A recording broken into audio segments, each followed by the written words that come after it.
Welcome to our channel, where we will explore together the incredible power of prayer and how it can transform our lives.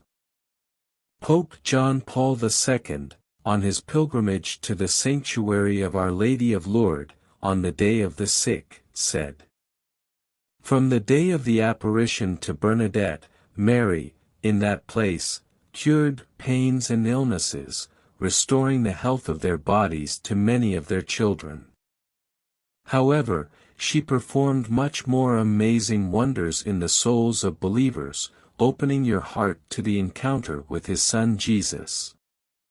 True response to the deepest expectations of the human heart.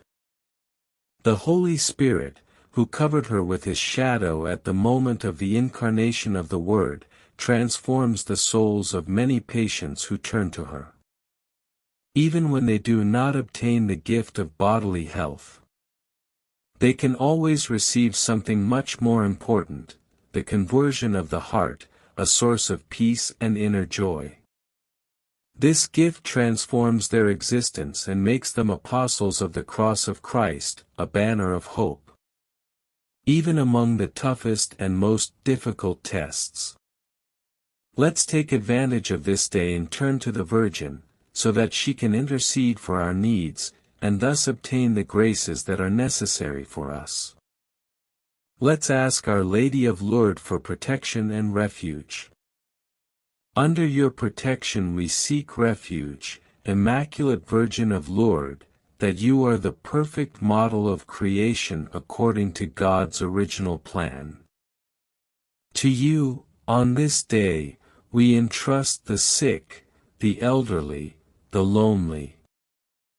Alleviates their suffering, wipes away their tears and obtains for each one strength necessary to carry out God's will. Be the support of all who alleviate, day after day, the suffering of these brothers.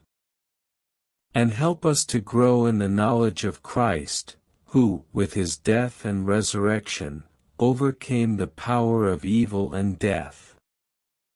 Our Lady of Lourdes, intercede for us. May our prayer for protection and refuge to Our Lady of Lourdes be like a shield of light in our lives, protecting us from dangers and afflictions. May we feel your maternal presence by our side, guiding us with love and tenderness at all times. May your intercession with God grant us the peace and serenity necessary to face life's challenges. So be it. Amen. If you liked the video, remember to like, subscribe, share and activate the bell.